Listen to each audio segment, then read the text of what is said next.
how to switch Instagram account to business account. So now, go ahead and launch the Instagram application. Then tap your profile icon located on the lower right corner. Now tap the hamburger icon or the three horizontal lines located on the upper right corner.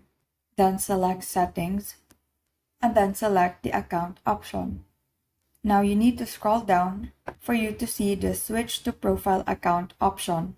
Tap this option and then tap the Continue button.